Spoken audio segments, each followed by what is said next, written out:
습니다. 네, 오늘은 이제 6번째로 하나님의 자기 충족이라는 그런 상황, 내용으로 한번 우리가 이제 살펴보시겠습니다. 거기 좀 기도문을 한번 읽어보실까요? 시작. 오 하나님, 주께서 무엇이든 모자람이 없음을 우리에게 가르쳤소서. 만일 주께 무엇인가 필요한 것이 있다면 그것은 주의 불완전을 가리키는 척도가 될 것입니다. 우리가 어떻게 불완전한 자를 예배할 수 있겠나이까? 아무것도 주께 필요하지 않다면 어떤 존재도 주께 필요하지 않으며, 그렇다면 우리 또한 필요가 없으실 것입니다.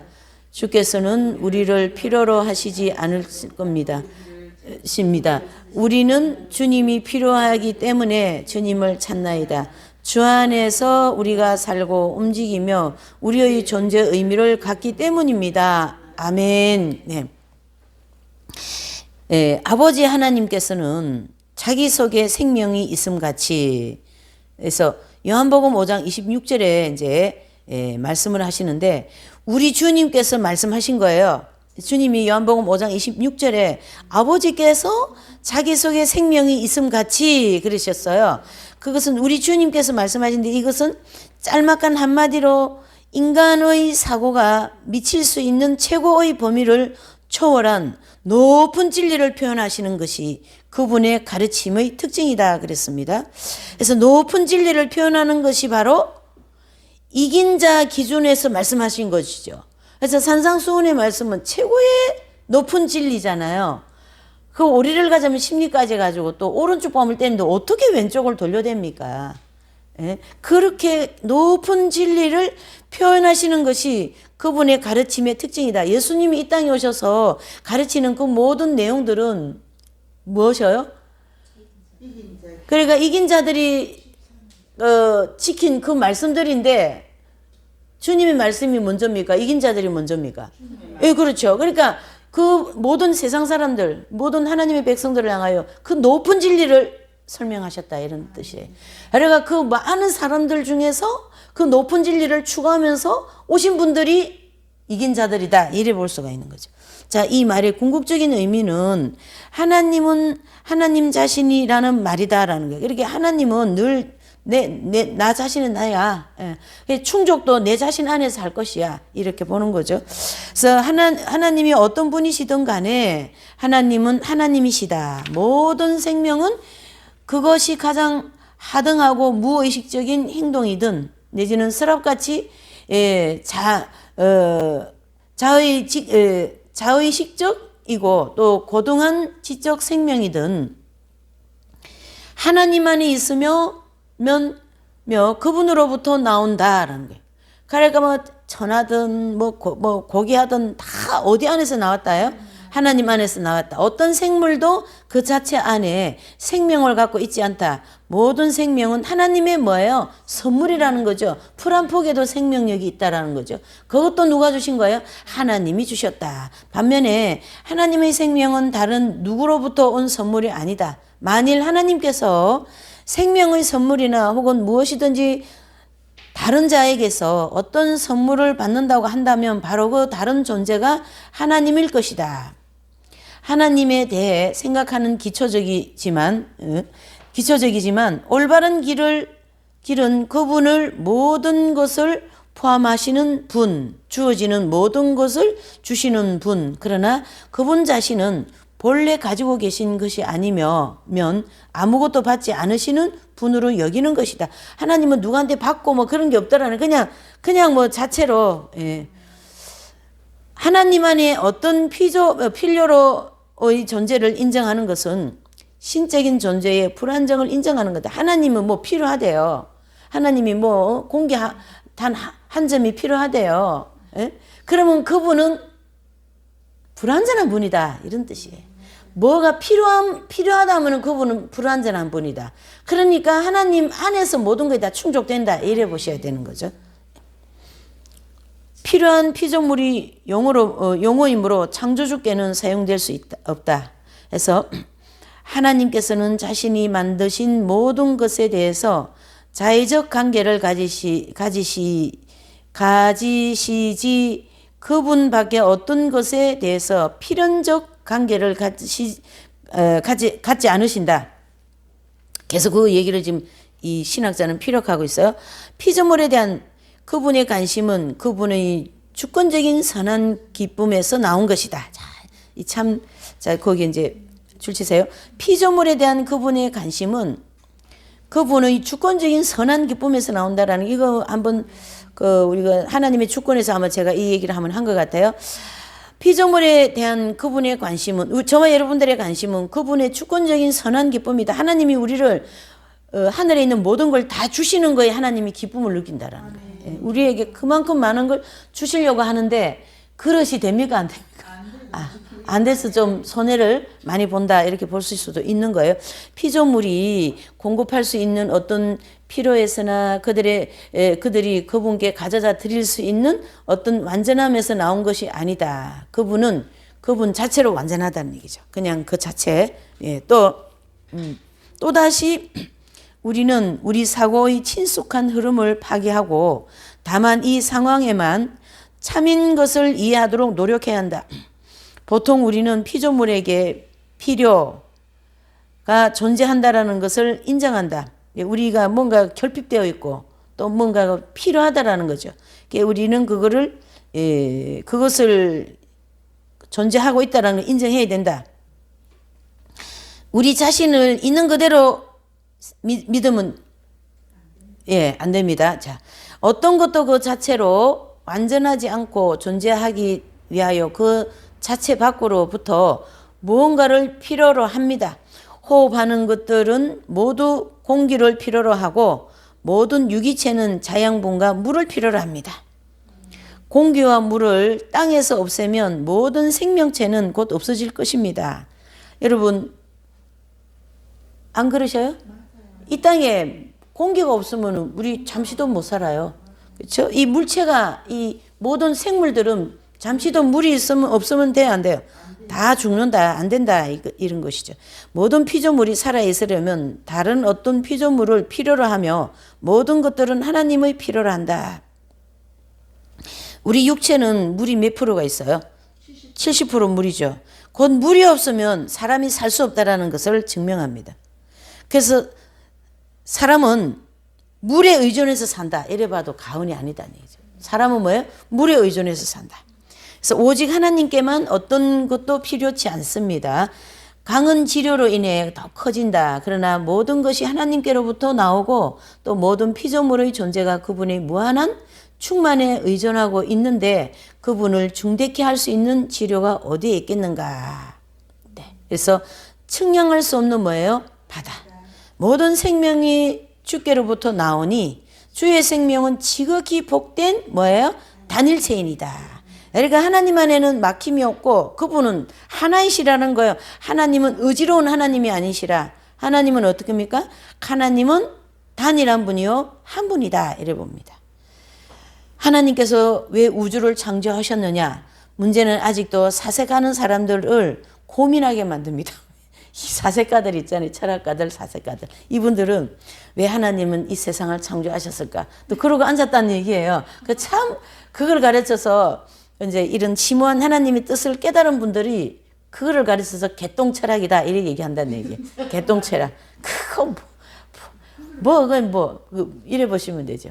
이제 만들었던 그 밥그릇이 만든 주인한테 주인이 나 왜 만들었지? 이러고 앉았다는 얘기는 똑같다라는 거지. 그러니까 주인이 그 밥그릇 쳐다보면 얼마나 참 우습겠어요. 그런 지금 내용을 이제 생각을 해볼 수가 있는 거죠. 네. 마치 사람이 추위로부터 자기를 보호하기 위해 집을 짓거나 필요로 한 음식을 마련하려고 옥수수밭을 갈듯이 그분께서는 자신 안에 채워지지 않는 어떤 필요를 얻으시려고 세계를 존재케 하시지 않으신다는 사실이죠. 이 지구를 만드시고 이 행성과 달과 별과 이 모든 걸 만든 거는 하나님이 뭔가를 채우려고 한 게 아니다라는 거예요. 아니다. 그래서 필요라는 단어는 전적으로 하나님과 관계가 있다 없다? 하나님은 아무것도 필요 없어요. 그래서 제가 이런 부분을 제가 이제 좀 알고 있잖아요. 그래서 제가 한 번씩 가서 하나님 뭐가 부족하셔요? 그거 한 개 못 해주시겠어요? 정말 하나님 왜 그러세요? 또 이러고 앉았다니까 제가. 응? 하나님 그거 하나를 못 하십니까? 예. 그러면서 이제 답이 어떻게 됐냐면 너가 아직 받을 그릇이 안 되었기 때문에 또 다른 말로 하면은 때가 안 되었다. 이렇게 얘기할 수가 있는 거죠. 그분께서 만유에 위에 뛰어나신 분이기 때문에 더 이상 높이 올려치실 수 없습니다. 어떤 것도 그분을 초월하여 있을 수 없습니다. 그분께 향하는 행동은 무엇이든 피조물을 향상시키고 그분으로부터 멀어지는 행동은 피조물을 몰락시킵니다. 그래서 피조물은요 하나님께 붙어 있어야 삽니다. 그래서 우리가 계시록 4장 6절에 보면 내 생물이 천상천하의 모든 것을 이제 그 피조물을 이렇게 돌본다 그랬잖아요. 그러니까 우리의 육체도 돌보고 계셔요, 그분이. 예, 다 돌보고 계십니다.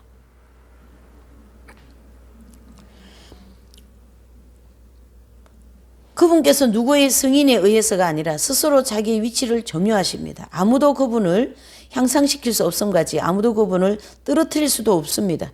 기록된 바와 같이 그분께서는 만물을 그분의 능력의 말씀으로 붙들고 계신다. 그러니 어떻게 그분께서 자기가 붙들고 있는 것들에 의해서 올려지시거나 지탱되실 수 있겠는가? 하나 돌보시는 분이 어떻게 돌봄을 받는 사람이 돌보는 분을 지탱해 줄 수 있냔 말이에요. 이게 이제 사도 바울이 이 그릇 있잖아요. 이게 자기 만든 그릇, 그 금그릇, 은그릇, 그 내용을 비유를 하면서 이제 말씀을 하신 거예요. 모든 인간이 갑자기 눈이 멀어지게 된다 할지라도 여전히 태양은 낮에 뭐 합니까? 네, 빛난다. 네.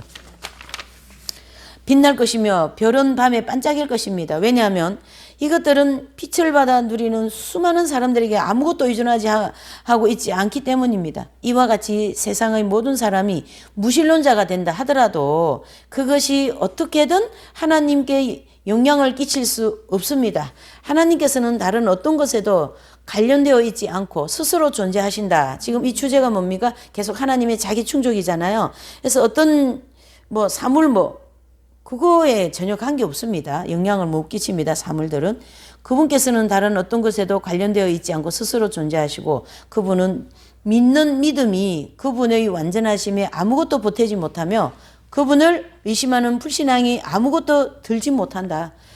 어떤 사람 A라는 사람이 하나님에 대한 불신앙을 가지고 있어 하나님이 잘못되었다 해도 그 영향을 하나님 받으셔요? 안 받아요? 안 받으신다는 얘기예요. 그러니까 바위와 이 결안인 거지. 울산이 아니고 설악산 가면 울산바위 있잖아요. 어머는 울산바위. 거기다가 평생 앉아서 결안을 던져보세요. 바위가 움직이겠어요? 그거나 똑같지. 한번 비유를 해보자면.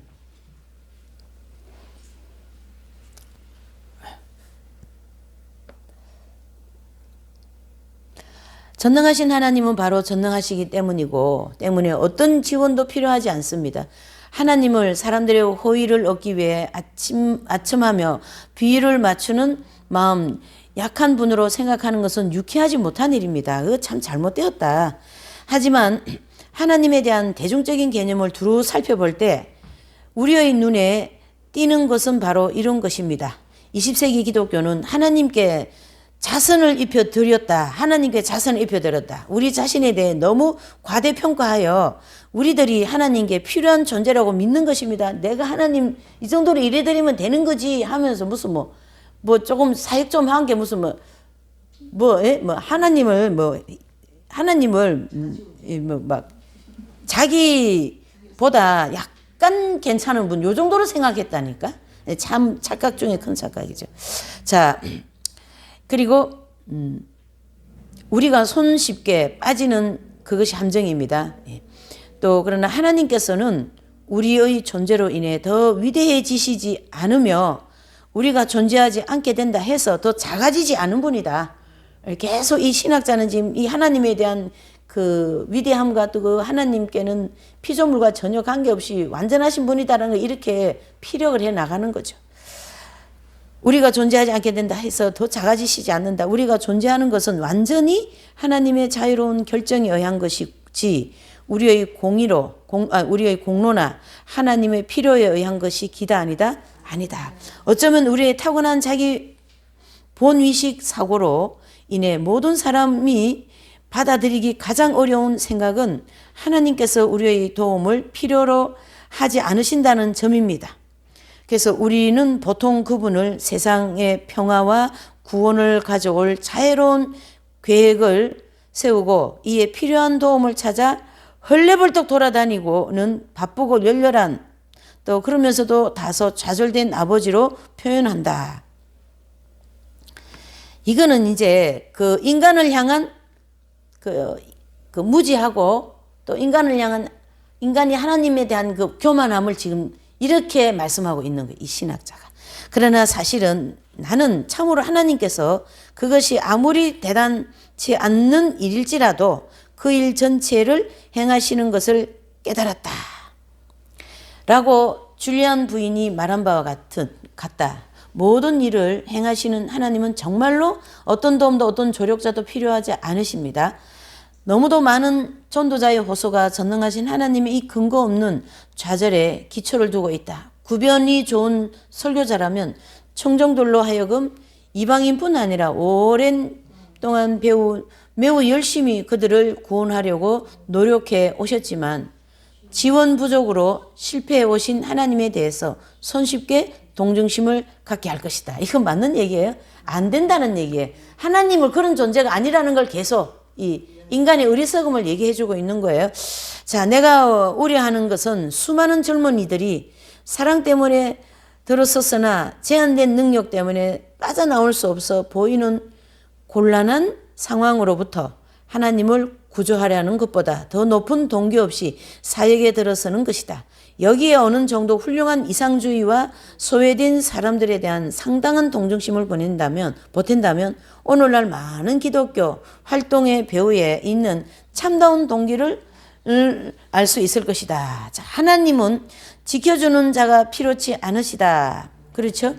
그분은 지킴을 받지 않는 영원한 분이시고 우리가 이해할 수 없는 말로 우리와 의사소통하시기 위해 하나님께서 군사용어를 많이 사용하시는 것을 성경에서 볼 수가 있어요. 자, 실로 그것은 우리가 높이 있는 지존자의 보좌를 생각할 때 마치 그것이 포위당해서 미가엘과 그의 군대들이나 혹은 어떤 영물이 그것을 격렬한 전투로부터 지켜주는 것으로 생각해도 좋다는 뜻은 결코 아니다. 그렇게 생각하는 것은 성경이 하나님에 대해 우리에게 말하고자 하는 바를 모조리 오해하는 것이다. 유대교도 기독교도 그런 철없는 생각을 용인하지 않는다. 지킴을 받아야 하는 신은 누군가 그를 도울 때에만 우리를 도울 수 있을 것이다. 의와 불의 간의 우주적인 아슬아슬한 싸움에서 그가 이길 때에만 우리는 그에게 의존할 수 있을 것이다. 그러나 신이라면 지적인 인간들의 존경을 차지할 수 없을 것이다. 단지 그들의 동정을 일으킬 수 있을 뿐이다.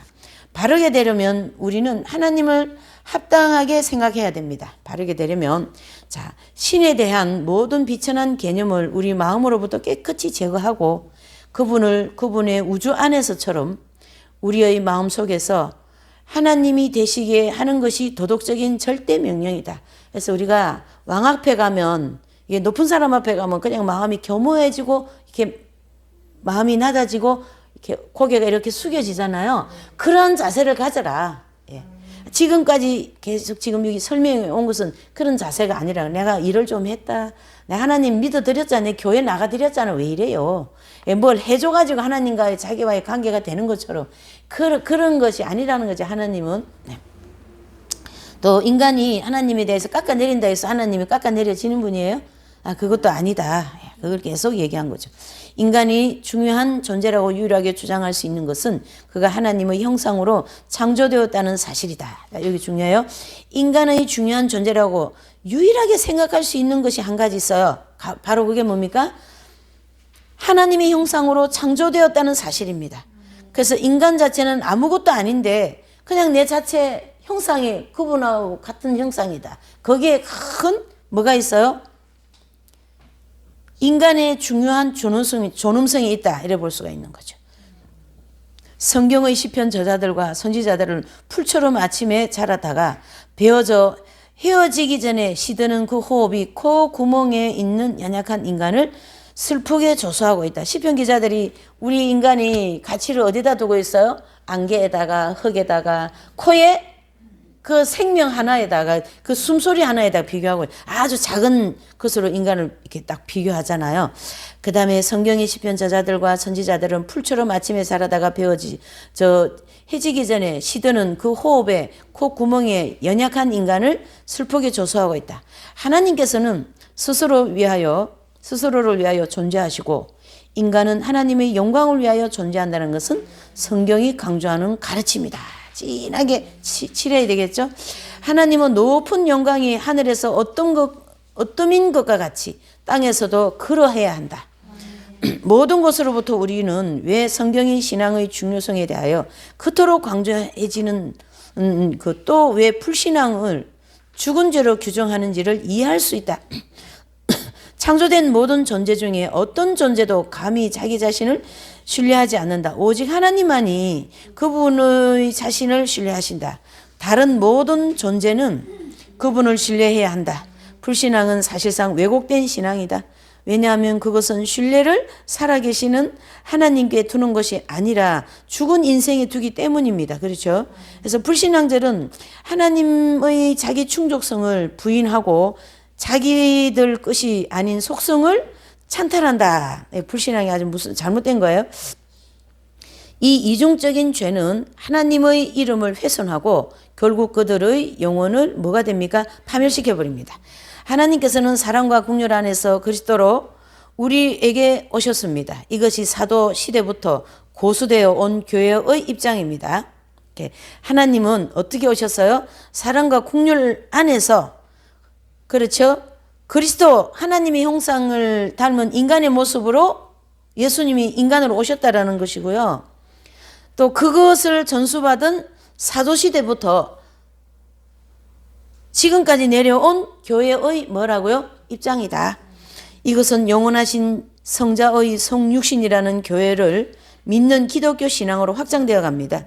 그러나 근래에 와서 이것이 초대 교회에서 의미했던 바와는 다르고 그보다 축소된 어떤 것을 의미하는 것으로 변질되어 가고 있다. 육신으로 나타나신 인간 예수님을 신과 동일시하고 예수님의 모든 인간적인 연약과 제한을 신성에 돌리게 되었다.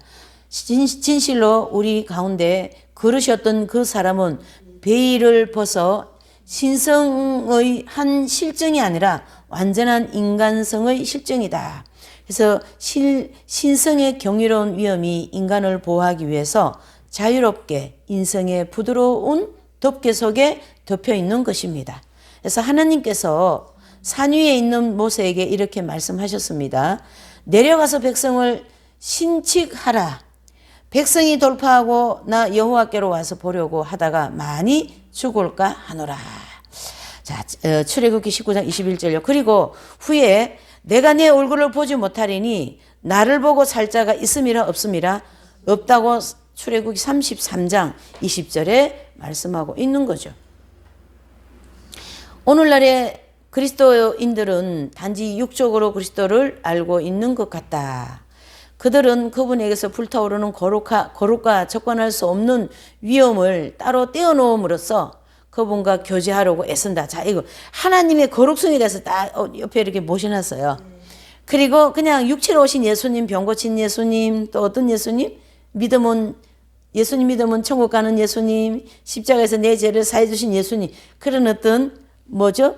이렇게 보이는 예수님으로 그냥 전락시켰다, 이런 뜻입니다. 그리스도께서 지상에 계시는 동안 감추었던 바로 이 속성을 성천하시어, 자꾸 줄치세요. 그리스도께서 지상에 계시던 동안 감추었던 바로 그 속성을 성천하시어 성부의 우편에 앉으시면서 완전한 영광 가운데 다시 취하셨다. 인간 예수님으로 오셨을 때는 십자가에 못 박아 돌아가시기까지 인간한테 인정을 못 받으셔요. 별로 이사야서 53장에 보면은 그는 뭐가 없어요? 예, 외모도 없고 못났고 공부도 못하셨고 무식하고 뭐 인간 사이에도 별로 인정받을 만한 스펙이 별로 없으신 그런 분으로서 그거를 인간이 생각할 수 없는 그 하나님의 존재로 회복되는 단계가 언제입니까? 십자가에 죽으시고 돌아가시고 부활 승천하셔서 하나님 우편에 앉아 계실 때 그게 완전히 회복이 된 거예요. 이해되시죠? 예. 그걸 지금 여기서 말씀하고 있는 거죠. 예. 통속적인 기독교의 그리스도께서는 엷은 미소를 띠시고 후광으로 둘러싸여 있습니다. 그분은 사람들을 좋아하시는 위에 계신 어떤 분이 되어버리셨다. 어떤 이들은 최소한 고마워하지만 그렇게 감격해 하지는 않습니다. 그들이 그분을 필요로 한다면 그분께서도 그들을 필요로 하신다는 식입니다. 내가 하나님 필요하니까 하나님도 나 필요하시겠지. 나 사용해 주시니까 하나님 좋으시겠지. 내가 안 사용되어도 다른 거 사용해도 돼요. 그러니까 하나님이 이렇게 얘기하시죠. 유대인들을 향하여서 너희가 나에게 영광 돌리지 않으면 저 돌들을 향하여서 돌들이 나에게 영광 돌릴 거다. 네, 막 예수님을 향하여 뭐 시험하고 예수님 말씀에 의심하고 그 당시에 그 바리새인들이 그랬잖아요.